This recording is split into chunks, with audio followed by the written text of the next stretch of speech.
देश की संसद द्वारा जो सामाजिक सुरक्षा, भागीदारी, शिक्षा, चिकित्सा, रोजगार, इन सब को लेकर के जो नीतियां और कानून बनाए जाते हैं, क्या इनका समयांतर में एक निर्धारित समय पर इन नीतियों की समीक्षा होती है? क्या इन कानूनों को पर पुनर्विचार होता है? पुनर्विचार क्यों किया जाना चाहिए? क्योंकि आपने जो कानून और नीतियां बनाई हैं, उसकी प्रभावशीलता का भी अध्ययन करना आपकी जिम्मेदारी है कि इसका इंपैक्ट सोसाइटी पर क्या पड़ रहा है। क्या जिस उद्देश्य के लिए हमने इसे बनाया है, क्या उसकी पूर्ति हो रही है, या सिर्फ और सिर्फ इसका दुरुपयोग हो रहा है? इस पर विचार करना संसद का काम है। आपका काम बस इतना नहीं है कि आप केवल कानून बना दिए और आपको छुट्टी मिल गई। उस कानून के साथ साथ सरकारों की जिम्मेदारी तय करना, जनता के प्रति उन्हें जवाबदेह बनाना, यह भी आपका ही काम है। कुछ उदाहरण मैं देना चाहूंगा। आरक्षण नीति की बिना समीक्षा किए जिस तरह से उसका विस्तार किया गया, क्योंकि रिजर्वेशन कोई नीति नहीं है, आज सत्ता में अपना हित साधने का एक सशक्त माध्यम बन चुका है। आप बिना इसकी समीक्षा किए, बिना इस नीति पर पुनर्विचार किए लगातार इसको बढ़ा रहे हैं। और 2017 में रोहिणी कमीशन का गठन होता है। कमीशन यह पाता है कि ओबीसी में जो जितनी जातियां हैं, उनमें से चंद चुनिंदा 2-4 जातियों को ही पूरे 27% आरक्षण का लाभ मिल रहा है, बाकी सब उनसे वंचित हैं, क्योंकि उनका रिप्रेजेंटेशन अच्छा हो गया है, पॉलिटिकल इन्फ्लुएंस बढ़ गया है। इन सब के नाते, और राजस्थान का उदाहरण आपको देना चाहूंगा, वहां पर मीना जाति जो है वो अन्य जातियों के बदले सबसे ज्यादा आरक्षण का लाभ उठा पा रही है। कहीं ना कहीं हमारी नीतियों में लूप होल्स हैं, जिसके चलते निम्नतम पायदान पर बैठे हुए व्यक्ति तक सरकार की योजनाओं और नीतियों का लाभ नहीं पहुंच पा रहा है। कौन है इसका जिम्मेदार? क्या आप समीक्षा नहीं करेंगे? SC/ST एक्ट का क्या इंपैक्ट पड़ रहा है समाज पर? जिन लोगों के सुरक्षा के लिए ये कानून आप लाए हैं, तो ये जो भेदभाव समाज में चल रहा है कि भाई ये अमुक वर्ग के लोग अगर आरोप लगा देंगे तो बिना सत्यता की जांच किए हमारी गिरफ्तारी की जाएगी। जब ये मैसेज आप समाज में जा चुका है, तो क्या SC/ST के लोग अगर कहीं प्राइवेट सेक्टर में नौकरी मांगने जाएंगे तो क्या कोई नौकरी देने को तैयार होगा? क्या उनके साथ आपने नए भेदभाव को जन्म नहीं दिया है? क्या इसकी समीक्षा नहीं होनी चाहिए?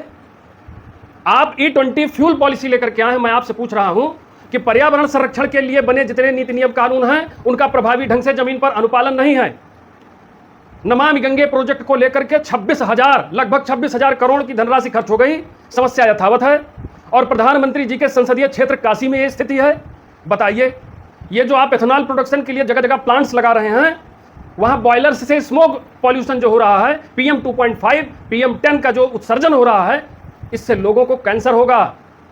जो उसके तमाम हानिकारक केमिकल्स हैं, वाटर बॉडीज में बिना ट्रीटमेंट के प्रवाहित हो रहे हैं। इससे आपकी पूरी फूड चेन दूषित हो रही है, और पहले से ही आपने प्रदूषण को हवा दे रखी है। उसका नियंत्रण करने के बजाय, अगर एक शब्द में कहूं तो सरकार ने ही प्रदूषण फैलाने का पूरा ठेका ले रखा है। पर्यावरण की आपने ऐसी की तैसी कर रखी है। अब शिक्षा की बात करूंगा। ये कौन सी शिक्षा नीति आप लेकर के आए हैं, और कौन सी शिक्षा व्यवस्था है आपकी कि एक परीक्षा आप ईमानदारी से नहीं संपन्न करा पाते हैं? अब फोर्स लगाएंगे, एयरफोर्स आएगी, हेलीकॉप्टर से प्रश्न पत्र उतरेगा। ये सब नीतियां हैं आपकी, यह है कार्यकुशलता आपकी, यह है दक्षता आपकी। कितनी परीक्षाएं लीक हुई? अब मैं सवाल आपसे पूछता हूं, जितने लोग मिलकर के इन छात्रों का भविष्य खराब किए हैं, उन पर क्या कार्रवाई हुई? केवल कमेटी बना करके आपने लीपापोती का काम किया। जांच कमेटी होगी, जांच करेगी। भविष्य आज आपने खराब कर दिया और उनको सजा 20 साल बाद होगी। आपने अपने कभी लीगल सिस्टम जो है आपका, जो जस्टिस डिलीवरी सिस्टम है, उसकी भी समीक्षा कर लीजिए कि क्या स्थिति है उसकी। सामाजिक न्याय तो धूल धूसरित हो गया, वो तो जमींदोज हो गया। कैसे करेंगे आप? महिलाओं की सुरक्षा के लिए आपने कौन से कानून बना दिए? महिला सुरक्षा की क्या स्थिति है? क्या इन चीजों की समीक्षा नहीं की जानी चाहिए? संविधान में अल्पसंख्यक नाम का कोई चिड़िया नहीं है, अल्पसंख्यक की कोई डिफिनीशन नहीं। फिर भी आपने आयोग, मंत्रालय और बड़े बड़े बजट क्यों पारित किए? आयोग, मंत्रालय आपने बनाए, बड़े बड़े बजट क्यों निर्गत किए? मैं आपसे सवाल पूछता हूं, कितने प्रतिशत आबादी होने पर आप अमुक वर्ग को अल्पसंख्यक मानेंगे, और कितने प्रतिशत आबादी हो जाने पर आप अल्पसंख्यक नहीं मानेंगे? आपके पास इसका कोई जवाब नहीं है। सरकारें केवल अपनी सहूलियतों के लिए, अपने वोट बैंक के लिए ये कैटेगरी स्वतः निर्माण बना रही हैं उसको, और इसको पॉलिटिकल टूल के तौर पर इस्तेमाल किया जा रहा है भाइयों। इसीलिए आज जो ये वीडियो है, आज जिन विषयों पर मैं विमर्श कर रहा हूं, आपसे संवाद स्थापित करने का प्रयास कर रहा हूं, वो ये विषय है कि संसद में महत्वपूर्ण विषयों पर, चाहे वो सामाजिक न्याय की बात हो, शिक्षा, चिकित्सा, रोजगार की बात हो, भागीदारी को लेकर के रिजर्वेशन की बात हो, या SC/ST एक्ट की बात हो, इन कानूनों और नीतियों का 5 या 10 वर्ष में क्या कभी इनकी प्रभावशीलता को नापने के लिए क्या कोई रिव्यू कमेटी बनी? क्या इन पर पुनर्विचार हुआ, इनकी समीक्षा हुई? क्योंकि उपयोग के बजाय इनका दुरुपयोग हो रहा है साहब।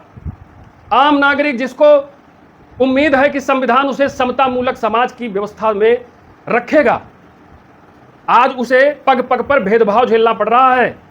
और ये आप लोगों की देन है। संसद में बैठकर ये मत समझिए कि आप मनमानी करेंगे।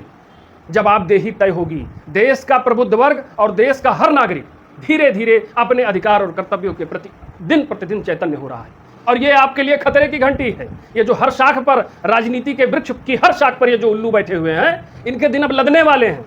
प्रश्न किए जाएंगे, जवाब देना पड़ेगा, जवाबदेही सुनिश्चित होगी, अन्यथा की स्थिति में सत्ता से बेदखल किए जाएंगे।